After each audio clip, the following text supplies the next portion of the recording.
Hey everybody, welcome back to Epic Maker Studio. My name is John, and today we're going to dive into a bunch of kind of nostalgic games and kind of some cross-platforming from video games to the tabletop for about a lot of fan favorites. So before we dive into that, I've mentioned before that I'm going to be doing some heavy video editing, or at least some video editing, possibly some green screening, since I'm still here at this location until the end of the year, beginning of next year.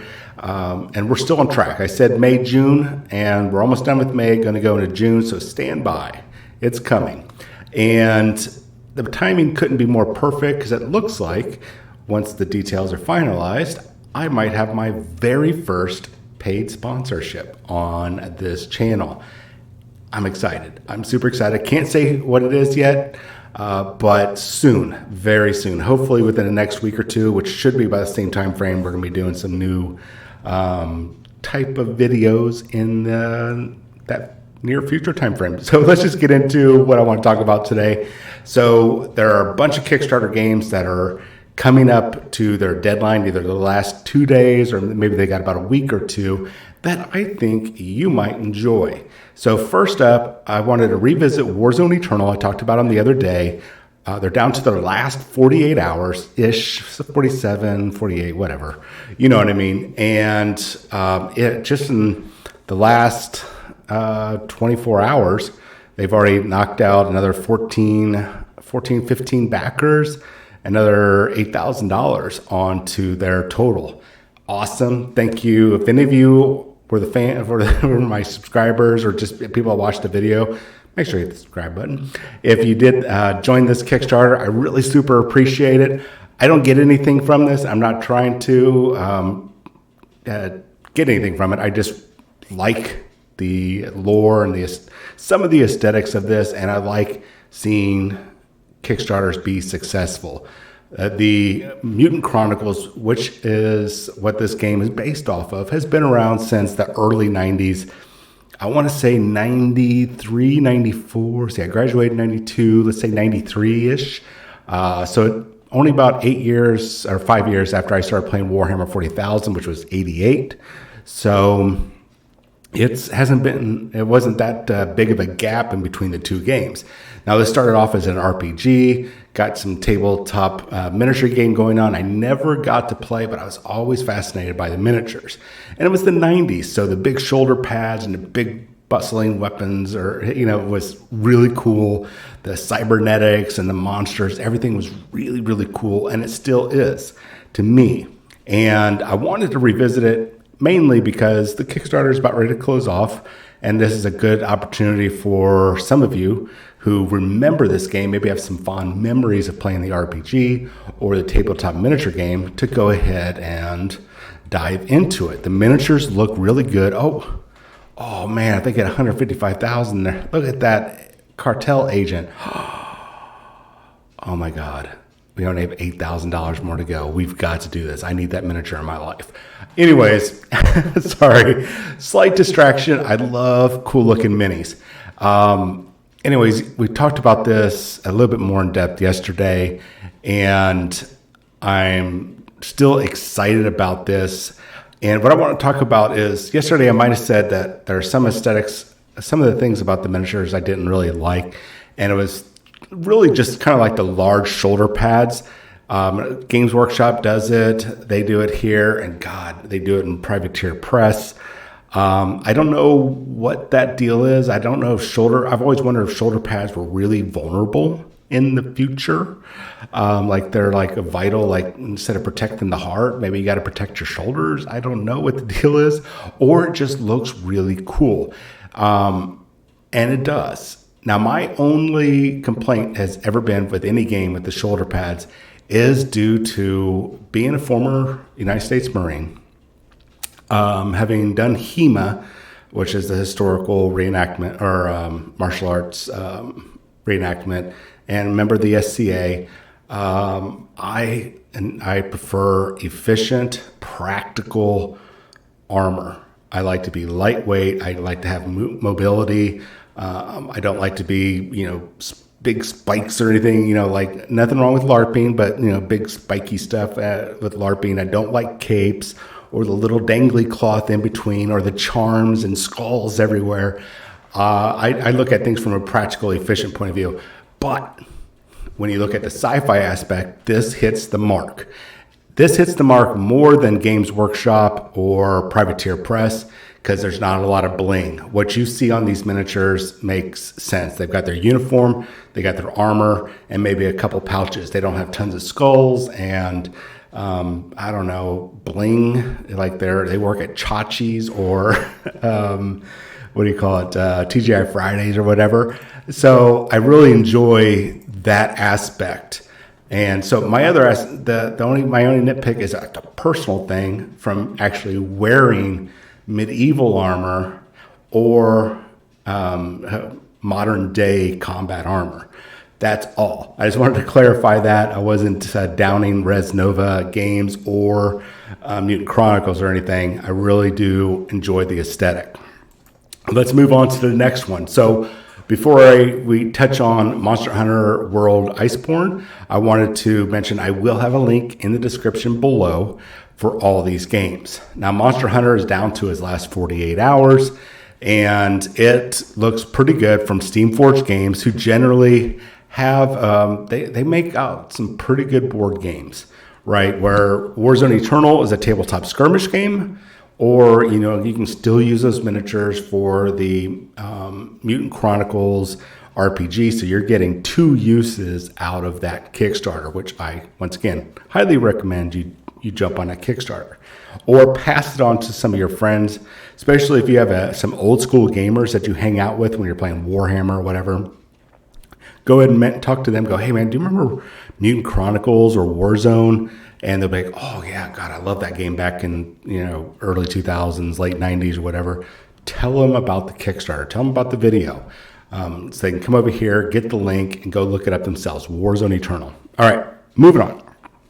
So Monster Hunter has been a game on, I want to say it was Nintendo. I think it made its way to PlayStation. I know I played it on PlayStation.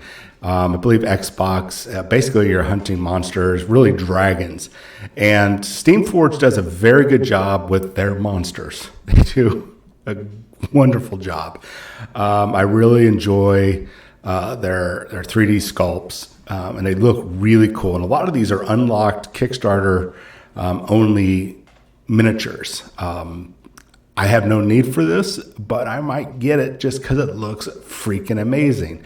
But once again, we'll get to the big oversized weapons, which is not really practical, especially someone that's trained how to fight with historical melee weapons. Some of the weapons are just big, stupid, over the top, but they look cool. They look really cool. So check out this Kickstarter. The prices are very reasonable for what you're going to be getting. There's a lot of Kickstarter exclusives, and as usual, the bigger your pledge, the more free stuff you're going to get. And one thing I did like is that, let's see if we can find it here. Maybe it was on a different game. We'll find out here in a second. There we go. Huge savings right now on the content. $300 off of MSRP, which is huge. And you're saving $67 on the Kickstarter prices as well. For $380, you're getting everything.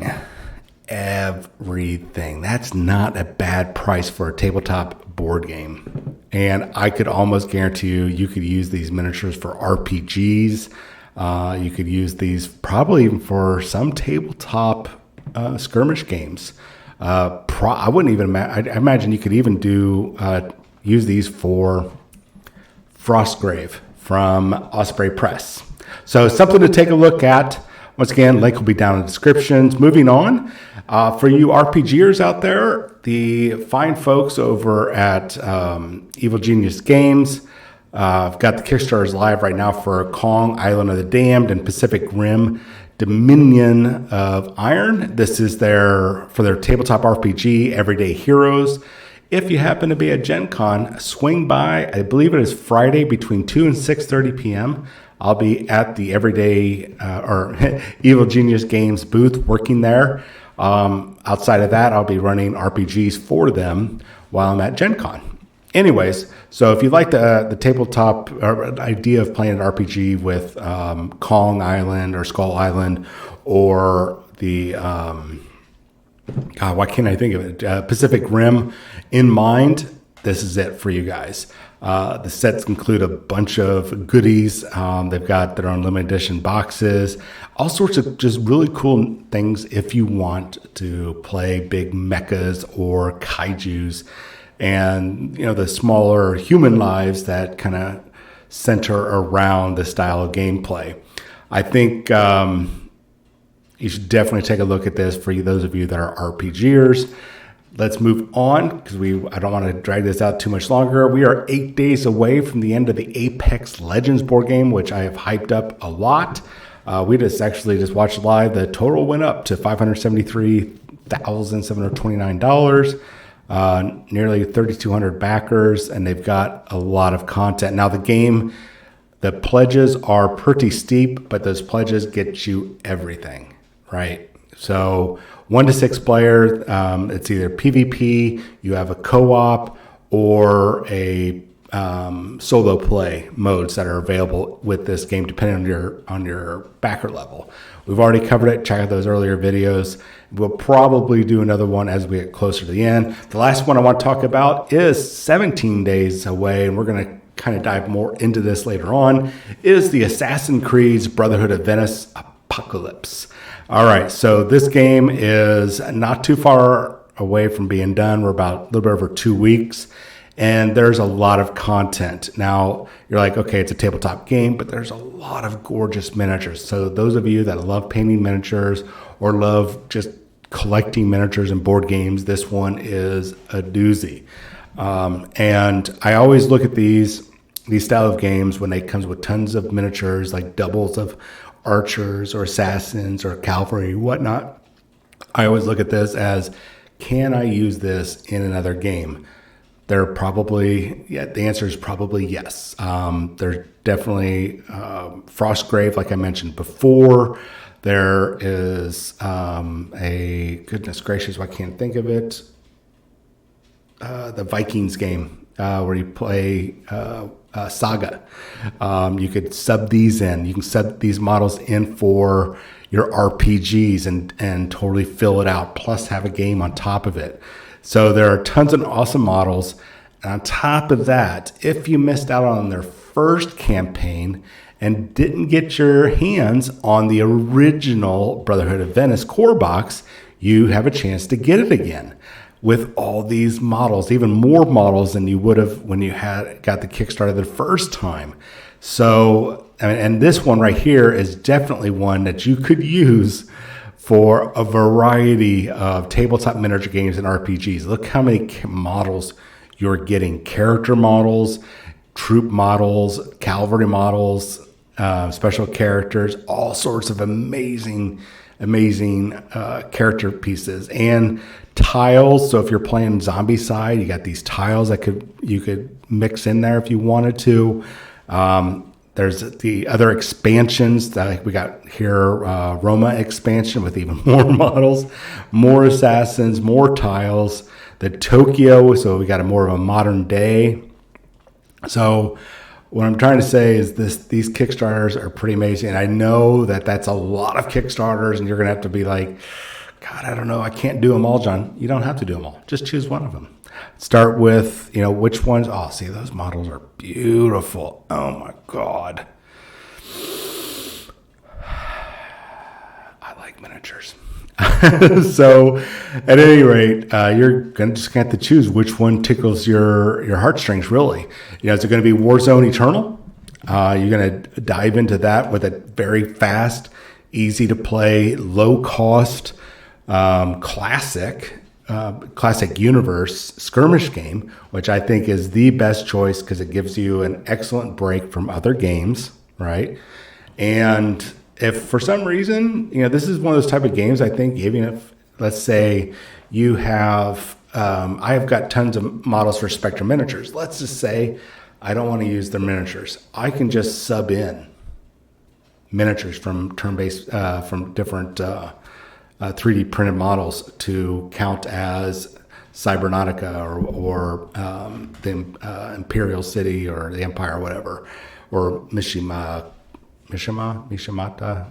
Anyways, the different megacores. You could easily do that. Just say, well, this is that group, that's this group, and you're done. It is the content, the written rules that you really are going to go for. And then the miniatures are second, or you might go the other way around. Then you got, like I said, as a recap, we got Monster Hunter World Iceborne.